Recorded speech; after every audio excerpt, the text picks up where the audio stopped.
Assalomu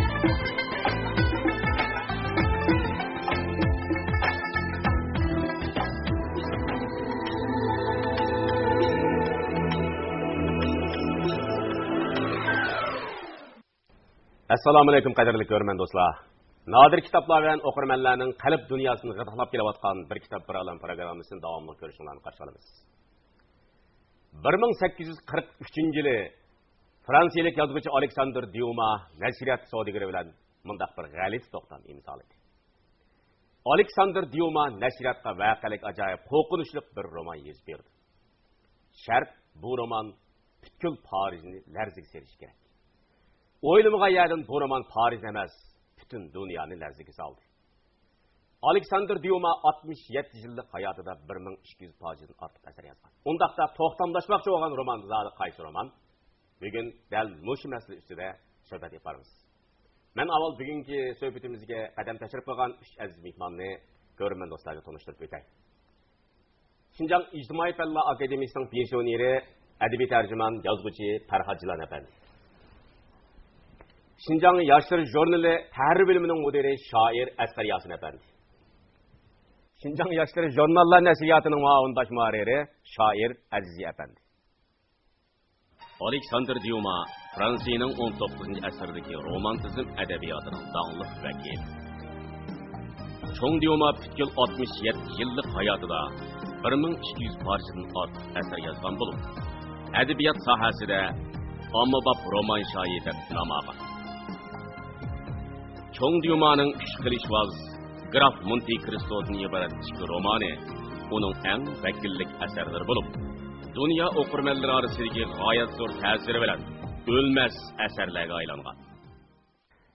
Faradga sizning ruschadan uyg'urchaga yoki ona tilimizga o'rgan nurg'un yaxshi emgaklaringiz meni to'liq suyundirdi.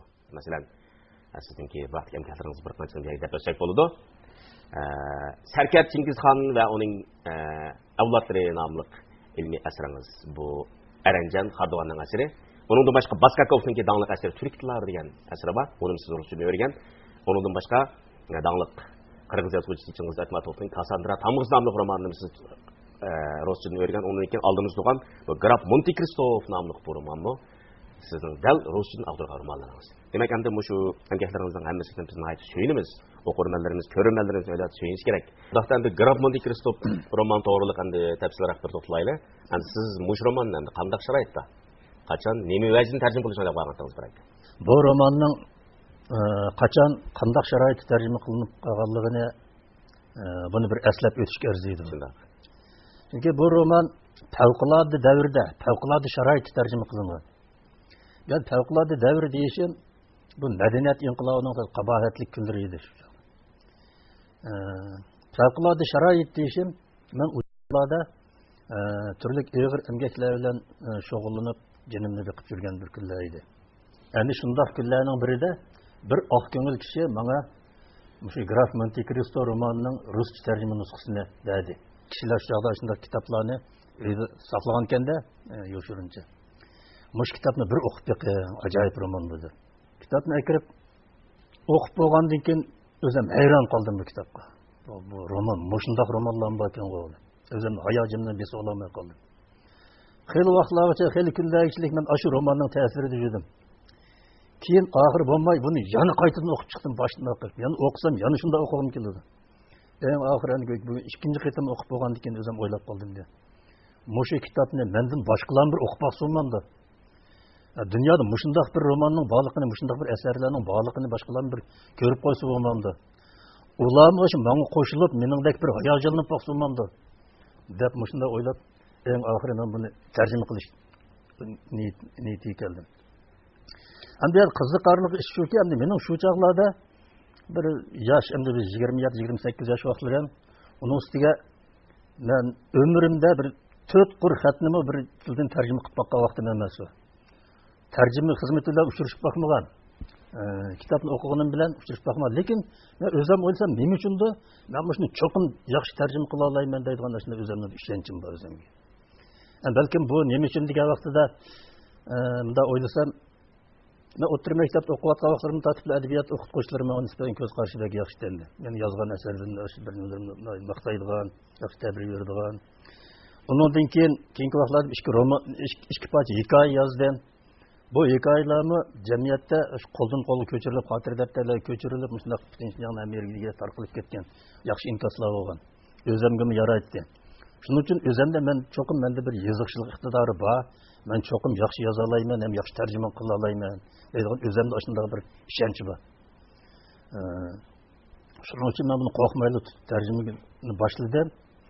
Men shu kunlarda kunduzlari emgak qilaman, ishlayman. Kechida kelib bir pilildab yonib turgan bir jinchiroqning tubida mushtiyib o'tirib, ashuni tarjima qilishni boshladim. Oxiri bu kitob tarjima qilinib bitib chiqdi. Chiqqan bilan buni tarjima qilgan vaqtida qilin 5 xotir daftarga tarjima qilib yozdim.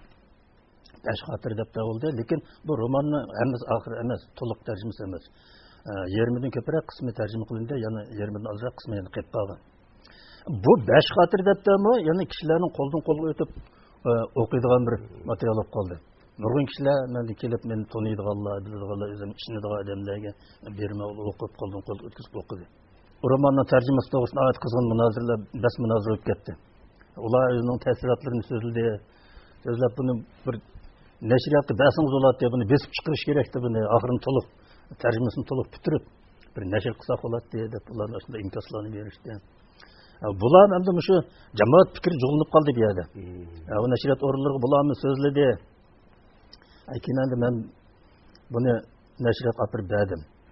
Keyin oxirindagi bu aman keyin siyosatlar amaliylashish, ishlarimiz joyiga tushib ketgan ekan, aslida ularni bu kitobni qaytadan qo'lga oldi, elib endi menga buni to'liqlab qaytadan yozib bering deb nashriyatning ish qog'ozlarini berdi.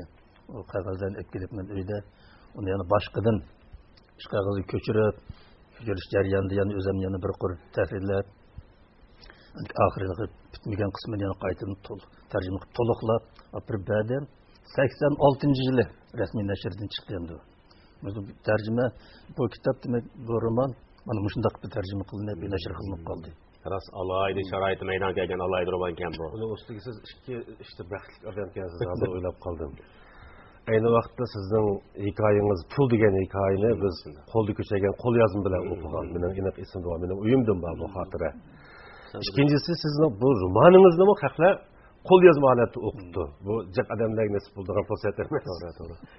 Olsak, tunji qatam bu romanga siz ish qog'oziga yozib tarjima qilgandek romanning ismining o'zi shu Graf Monte Cristo emas ekan, boshqacharoq qilib ekan. Men xotir daftarga yozgan vaqtlarimda Monte Cristoning Begzodisi deb yozgan. Bunda yozilib qolishdagi sabab men shu graf degan bu so'zni uyg'urcha nima deyish kerak deb uqolmay, uyg'urcha bir nima deyish kerak deb buni uqolmay yaxshi Begzodisi deb mushtadab turay deb yozib qo'ygan. Hozir ba'zilar shu vaqtga qo'l yozmani ko'rganlar hozirchilik mesela Mehmet Polat'ta hazırlıkça Monte Cristo'nun Begzodisi deb yurdi. Onun bulduğu isimken o mu bulduğu mavzu? Ama keyin men nashrga tayyorlagan vaqtida endi bir qarsam graf degan, graf, baron, gersog degan o'shunday xilqi mansab nomlari bular o'z ayni bo'yicha qabul qilingan ekan. Elbishib qoldi bu atalg'ular. Unda bo'lsa, ama shu o'z ayni bo'yicha ilish kerak ekan deb men shundan hozir graf Monte Cristo deb qaytadan yozib berdim. Demek endi bu shu gapingizdan bir narsa chiqib qoldim tarafga. Demek bir til ortiq bilishingiz bir xil madaniyatni, bir xil tafakkurni ortiq bilishga. Siz bir til ortiq bilmagan bo'lsangiz, biz balkim 80-yillarning oxirida, 80-yillarda biz bu romanni balkim o'qiy olmagan bo'lishimiz mumkin. To'la afsuslar kerak, bu roman yozilib bir taxminan 140 yildan keyin Uyg'ur o'qirmanlar bilan yuz ko'rishdi. Bu to'lim afsuslardir shami. Lekin baribir yuz ko'rishdi. Biz bundan ilhom oldik, zo'q oldik. Buning o'zi cho'ng bir qimmat, bir badiiy zo'q endi buning o'zi.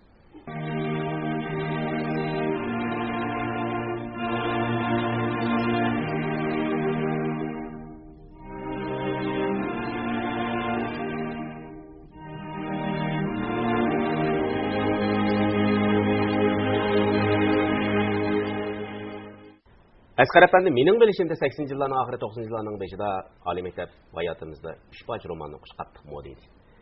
Uning birisi Garcia Marquezning 100 yil garib romani. Yana birisi Misrlik yozuvchi Mustafa Aminning Tunji Muhammad Rahman Mahmud tarjima qilgan Tunji Muhammad nomli romani. Yana birisi dal oldimizdagi Graf Monte Cristo nomli roman edi. Endi sizningki oliy maktab hayotingizda mush roman bilan tun uchrashgan vaqtingizdagi sap tabiiy bo'lgan bir his bayonlaringizga o'rtaqlashib baqsaq bo'lamdi. Biroq Monte Cristo romanini rastlab qilsam, mening hayotimda mana cho'nqur ta'sir ko'rsatgan romanlarning birisi desam bo'ladi. Biz Shinyangda shuga 80-yil keldik.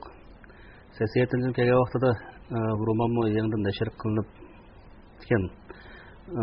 Bu roman nashr qilingandan keyin bu biz ham vaqtida oliy maktab o'quvchilari bo'lgandan keyin iqtisodiy ahvolimiz undaq yaxshi emas. Bu bir yurish 4 qismli romanni darhol chiqib erish qilsal qo'limiz qisqal qildimdi. Shu vaqt arzon bo'lsinmi? Ha. Ammo bu bizning nimadan keyin Shinyangda shuning kutubxonasida bor bu roman. Lekin endi u roman hamma bolaga kerak emas. Bizningki sinfda shu bir romanni biz qator bolalarimiz bir qismdan elib romanni qandoq o'qigan desak biz. Hatto ba'zilarimiz bu romanni nihoyat bak suyunib ketganligimiz tufaylidan uning ta'sirini bir o'zaro deyishavergandan sinfda bu bolalar bu romanni o'qish qiziqarli ko'tarilib ketdi. Shu romanning birinchi qismini o'qish ulgurmaganlar 4-qism oxir qismdan boshlab o'qib turib, birinchi qismini o'qib bo'lganlarning qo'ldan elib bunda o'qiydigan shunday bir vaziyat shakllandi bizning sinfda. Shundan bu romanni bizning sinf bo'yicha 30 bolalar asosan hammamiz kerak raqam o'qib chiqdi desak bo'ldi. Sizlarning ham bizning bolalar o'qidi, bizning saboqlarda. Hatto bu romanni qiraatxonada yetishmagandan keyin bizning sinfga bir necha biz pul yig'ish qilib kitobxonada shu yoqda bordi bu roman. Elib pul yig'ishganimizga yana bir yurish roman elib shuni shunday qilib yotoqlar bo'yicha o'zaro almashtirib o'qib shuni tugatgan. Ayni vaqtda bu romanning ta'siri bizningki sinfda bo'lsin, mayli maktabda bo'lsin, bu bizning adabiyot fakultetida bir nihoyat zo'r ta'sir qo'zg'agan roman. Maktabga miqyosida kengaydi bu romanni o'qish. Endi bu roman hamda birsi shu vaqtida buning bunday qizg'in olqishga erishishi haqiqatan odam beshiga o'qigandan keyin ham buni qo'ldan tushirolmaydi. Hatto masalan 4-qismni o'qiganlar 4-qism bo'lsa, beshir ba'zi romanlarniki bir ajallik ojizligi 5-ni tortib o'qimasa oxiridan o'qib qolsa bu romanni o'qish kelmaydi. Ko'pincha ahvol ashta bo'ladimdi. Lekin bu romanning voqealigi nihoyat jiddiy bo'lganligi uchun 4-qismni o'qiganlar yana ashunga ishiga berilib kirib 4-qismni o'qiy oladi. Demak bu roman ayni vaqtida o'zini shu avtorninki nihoyat yuqori mahorat bilan yozishi, undan boshqa Farhod Jilonkandek bizningki dangliq bir yozuvchininki qo'lga tushib tarjima qilinishi bilan bu roman texmi bir baldaq yuqori ko'tarilib sifatlayapti. Butun o'qirmanlarni o'ziga qaltis jalb qilgan roman deb o'ylayman. Xo'sh, azaka Grab Monte Cristo Uyg'ur tiliga ruschadan tarjima qilinib, bizni nihoyat ko'p bir badiiy zavq bilan ta'min etdi. Endi mush romanning tarjimasi endi Uyg'ur adabiyotimiz uchun qanday ilhom va o'rnak bo'la olishi mumkin?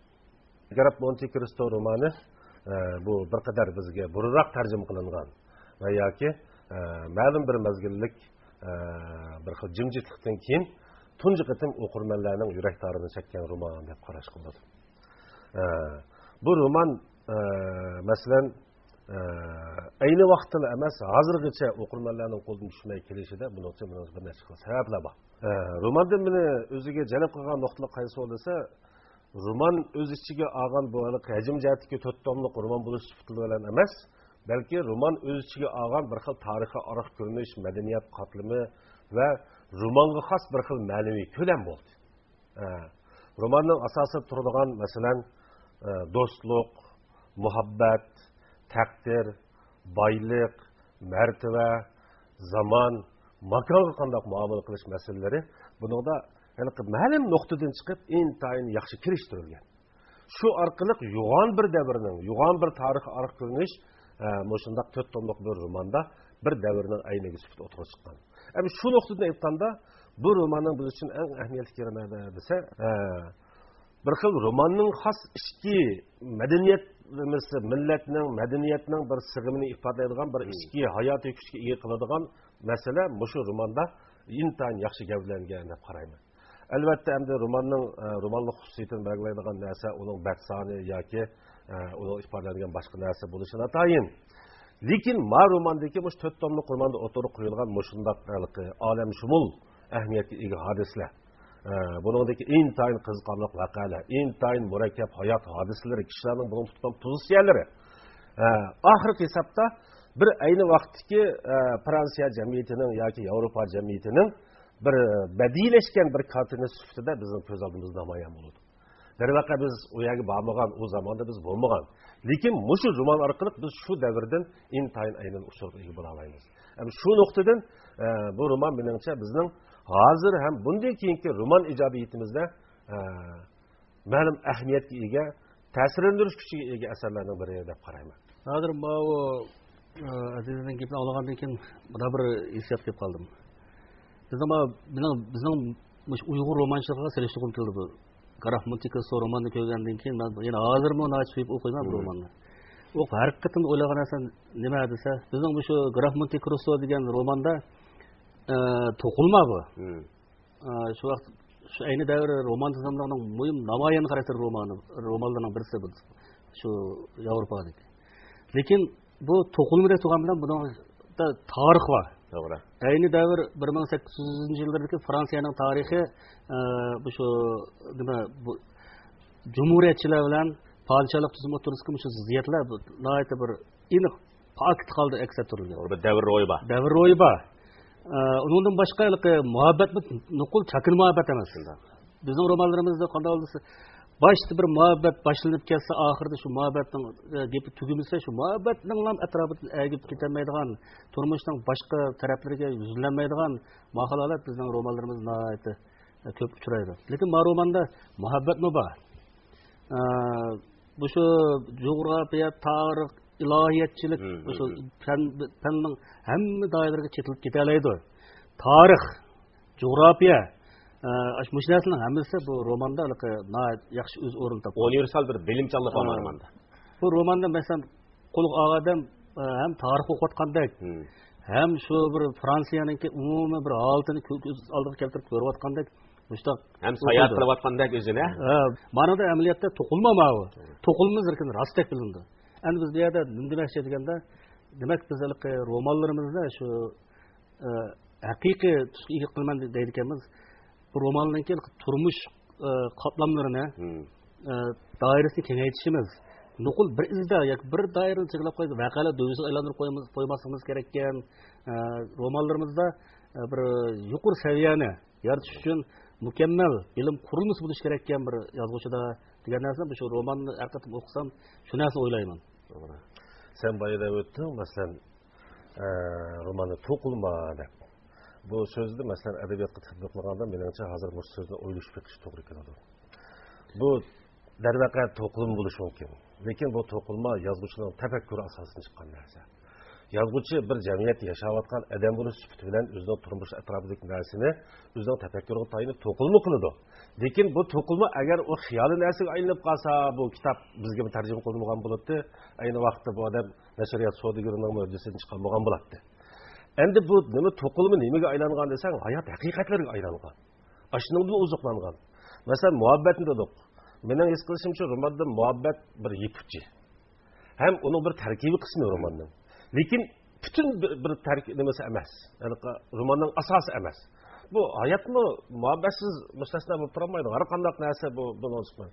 Adabiyotni bu muhabbatsiz o'ylagulik bo'lmaydi bu narsa. Endi shu adabiyotni hozir sen degan o'xshash, bu bir boshlanish nuqtasi. Lekin shu muhabbatga qanday muomala qilish, uningga ergishib keladigan turmush, hayot, buningda qismat, masalan pulning gapini qiladik. İqtisat başka meselelerle boğan münasebetler neme çöre desem, muhabbetek bir kiçikkine ok yıldızı çördep durup, bir xil cemiyetin umum kartinesini getirip gelgen. Hem eğer romanın en çok utuğu nerede bulduğu dese, biz hazır tokulma davatkan muş tokulmanı en çin halette cemiyetke yakınlaştıralım. Yüksek bedi maharetine. Yakınlaştıralım. Eğer o tokulma hadidin artık xiyali nesil aynı kalgan bolsa, o şu vaxtlı kalıptı. Ma romandaki adamlar xuddi biz mesela buna nisbeten yat. Bu yatlık nima desa bu chet elda yozilgan roman bir. Ikkinchidan buning madaniyat muhiti bizga o'xshamaydi. Uchinchidan bu boshqa til orqali bizga tarjima qilindi. Mushundaq bo'lmay bizni laril savatgan narsa nada desa, hayot bu romanda yozuvchining qallisidagi to'qilmining romanda intayin chin bir xil holatga o'tishi bizni qiziqtirgan narsa. Endi boya biz davatgan bir qism romanlardaki amaliy hayotni yozgan, kishilik turmushdagi muhabbatni yozgan, jidal majroni yozgandek qilgan bilan, u narsa bizning hayotimizga kelgan bilan yozuvchining kallasida amaliyotga eng cho'ng darajada tutib yotmaganligi u bizga saqtir tuydi. Masalan, ash muhabbatning keyiniga o'shirtayotgan qatlam bo'ldi. Bu ijtimoiy qatlam bo'ldi. Shu davr kartinasi bo'ldi. Ijtimoiy, siyosiy tuzilmaga oid davr ro'yxonasi tarafdan uchun mushuni bayqash kerak. Bir odam bir jamiyat yashaydi. Uning atrofida nurg'un hodisa bo'ladi. Odam bo'ladi. Edmond mana shu Grafmantiker Edmond Dantes Mercedes'ninki ikisinin muhabbeti baştan ahir şu ba. Lekin bana romanı mesela muhabbet romanı bu desek, hakikaten bana Edmond Dantes'la Mercedes'ninki, Grafmantiker'ninki muhabbetninki baştan ahirli. Muhabbet romanı değil kim bulur? Marafoncu bir muhabbet var. Bu beşi de şu özünün aşk söygününü toy kılan küne kolu gelinip gelgendim başlandıgan şuna bir ceryan bu. Ama bu romanın tarih roman değil kim bulup da. Nima desa shu vaqtdagi Fransiya tarixi aks ettirilgan. Aks ettirilgan nihoyatda aynan to'liq aks ettirilgan. To'g'ri. Masalan, tumanliq siyosiy o'zgarishlarga qarab nimasi va Cumhuriyetçilarning qayta Bourbon xonadonligininki Bourbon xonadonligining tirikishi, yana Napoleonningki ilba araligi surgun qilinib, bu nima ma'vo Graf Monte Cristo ilba araligi berib, undan xat elib Parijga borib Diotri Nuardi Efendi'ye beriş ceryanı mana bu bir emniyette bu ötken bir ceryan bu tarihte şu Napoleon Bonaparte Cumhuriyetçiler bilan Bourbon xonadonligini o'tirsidagi ziyoratlar deganlar nihoyatda bu shu vaqtdagi shu Fransiya jamiyatida mavjud masala. Bir dana to'xtamay qiladi xitob. Bilimsiz odam ama va bitap. Sordum emleşning doğrusu nima? U dedi kitaptır, kitaptır, kitap. Asqar endi mishada mushuning aytib bir vaqt bir yozuvchiniki mushuning munosabatlik Aleksandr Dyumaninki mushu xil bir realni faktga qata yozib chiqqan mushromanni ulab chiqish jarayoni bilan bir taraf bor. Shuni bir so'zlab berdim. Men balaqay bu romanni o'qigandan keyin bu avtorga yomon qiziqdim. Undan keyin bu romanni qanday yozgandi deb materialni qarasam bu asli bu Aleksandr Dyuma bir shaharga borgandan keyin bir o'zining bir Saqchi idarasida bir tanışı varken, bu tanışı bunun qalaqay bir muncha enzim misallarga yozilgan qalaqay bir arxivni ta'minlab berdi ekan buni. Arxivni ta'minlab bergandan keyin bu Aleksandr Dyuma buning ichida shu bir arxivni ochib qarasa, shundaq bir do'stan uchirgan bir kemichininki to'y kuni bo'lgan. To'y kuni bo'layotgan kuni qo'lga ilinib, do'stan bilan bir qancha yil shu turmush yetib ketgan, tarix ekstra turilgan shunday bir material qo'lga tushib qoldi ekan. Material qo'lga tushib qolgandan keyin bu materialni bu ashuna material bu yozuvchiga xos iqtidorlar bu nihoyat yaxshi material ekan saqlab shu vaqtida nashriyat so'zlari bilan o'tirdi kitob bu qarz to'lash uchun roman yozib berish shunday bir masala tug'ilib nashriyatchi bunga muhlat belgilab bergan mancha vaqtda biz romanni yozib berishim kerak deb. Shundan bu shu vaqtida bu Aleksandr Dyuma dal ash materialni ko'tarib chiqib, shuni yib chiqib turib, ondan bu romanni yozishni boshlaydi. Demak, Edmond Dantes hamda bu shuningdan Aleksandr Dyumaning qanchalik mahoratli yozuvchi ekanligini bilib oldi. Uning faqat bu saqchi idorasi do'stlar qilib olgan bir arxiv material bu. Lekin bu arxiv materialni butun romanninki eng shu boshdan oxiri bir ulab kezgan bir zanjir qilib, nihoyat yaxshi o'rlashtirib o'tgan. Bek mükemmel qildi. Mesela Edmond Dantes'ning ifqal arasiga solinish u bu deganlar hammasi shu bir arxiv materiallar tegib narsa. Qolgan narsalar mana qolgan shu voqealik qolgan mazmunlarni u avtor o'zi mo'l tasarruf kuchi bilan nihoyat yaxshi o'rlashtirgan deb qarayman. Bu masalan mayda gap chiqib qoldi. Avtorning mahorat masalasi deganda endi bir yozuvchilarga nasib bo'lgan eng cho'ng nimaning birisi shu bo'lsa kerak. Mana romanda yana bir narsa menga boshqacha bir tuyg'u berdi. Bu romanning qurilmasi. Roman hozir biz deb o'tganga o'xshash Fransiya tarixidagi intayin hal qiluvchi bir burilish vaqtini boshladi. Mushundaq bir tarix arif ko'rinishga bir yigitning amdil to'y qilishga tayyor bo'lgan holatda o'zi o'qimay o'zining taqdiri qismatiga bichilgan bir xatni akilish orqali bir murakkab davrga qo'yib, roman mushu murakkablik orqali yechilishga boshlaydi. Yechilib eng oxirgi bo'lganda bu eng oxirida buningdek bosh qahramon shu dastlabda o'zi surgun qilingan orolga borgan vaqtida roman asta dengiz suyiga o'xshash bir nima holat keladi. Bir pasish holatiga, intayin tiniq odamni huzurlantiradigan bir holat keladi ekan. Endi bizda odatda nima kelib qolgan desa, roman intayin asta bir tinch yerdan boshlanib, eng oxir bir xil kulminatsiya nuqtasi deydigan bir odat bor bizda adabiyotning. İntayin murakkab bir holatda oxirlashyapti. Lekin men ma'lumotni men bu ashundoq bir murakkab jamiyatning, tarixning, odamning qismatining bu iqtisod boshlanib bo'lgan munosabatdagi mushundoq murakkab nuqtadan boshlanib, eng oxiri bu asta bir xil suzilib, hayotning asl holatiga qaytgan bir holatni yozibdi. Men buni o'ylashda, meningcha bundan keyingi adabiy ijodiyotda mushu nuqtani o'ylash beqish kerak. Adabiyot ta'siri buni bundoq jihatdan o'ylab baxsak, men bir yaxshi ta'sir bo'ldi ekan. Shu murakkab jarayonlardan keyin asoslandek bir asoyish. Odamga azorlik beg'ishlaydi. Odamga bir qonun chiqqandek bo'lib qoldi odamda. Ben hatta mana o'ylayman. Bu roman namdaligi bir xil ming bir kishining tusivaligi romanda da o'qisa bir yilda ming bir kishiga o'xshab qoladi. Ming bir kishi masalan ashuligi g'orning tepilishi, undan keyin masalan bir do'rli bor buning bir do'rni degan odamlar bir jannat kirgandek tuyg'u bag'izgan o'sha hamma narsa g'oyibi buningda. Do'rli reallik bor. Shuni qarab shu Aleksandr Dyoma ming bir kishining arab ming bir kishilarning ta'siri intan cho'ng uchirganmikin deb o'ylayman. Kechini o'zi yaxshi o'qigandek qiladi. Nechkidan tilga oladi ming bir kechini. Ming bir kechini shu o'shatdagi shu tushunchalaringiz bormi? Endi bu shu jarayonimiz yez jarayonda o'zi bir muncha yerlarda shu ming bir kechi cho'chaklardagidek, qarab cho'chaklardagidek, sharq hayotidagidek deganga o'xshash sharq turmush usullari degan gaplarni ko'p tilga oluvchi. Mesela personajlarni olib, mesela Afrikalik Ali, Qul Ali, ondan keyin Gayda bilan munosabatga bo'lgan taraflar, o'shaning hammasida shu sharq syujeti tepiladigan mesela ming bir kecha cho'chaklardagi taraflar bu yerda bor. Uyning qurilmalari yerlarda bir xil ming bir kechaga o'xshab. Mesela Grafenki Kristof araldiki, endi g'arindaysiz-ku, boylig'ini ko'mib qo'ygan g'arindaysiz, Grafenki Kristofniki. Shu g'arning ichi nima boyliqi Yevropacha yasamay, sharq uslubida yasalgan. Uning ko'zi xuddi bir ming bir kechining cho'chaklari kirib qolgandek his qildim. Bu Yevropa adabiyotida 16-asrdan boshlab sharq talpinish deydigan bir xil shakllangan ekan.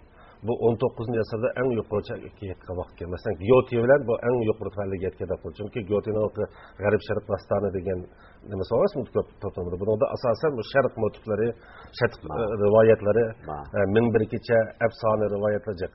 Montesquieu'ning Paris maktublarimi? Mana shu ojmushning misoli. Shu bunimi siz degandek bir xil sharqqa xos afsona rivoyatlar dunyosi orqali bosh qahramonni bir xil ajoyib g'aroyib holatga qo'yib turib, uning ro'y dunyosini erishda balkim buning ta'siri bo'lishi mumkin. Bunda g'arb obzorchilari buni baho berdi ekan bu romanning uchun. G'arbning ming bir kechida baho bergan ekan shu Grafenki Kristofga. Undan boshqa yana bu romanda demasam rasmi shu ming bir kecha cho'chaklardek ajoyib g'aroyib voqealar, shag'ilgan voqealar, to'qilgan voqealiklar, sakratminlik ega bo'lgan voqealiklar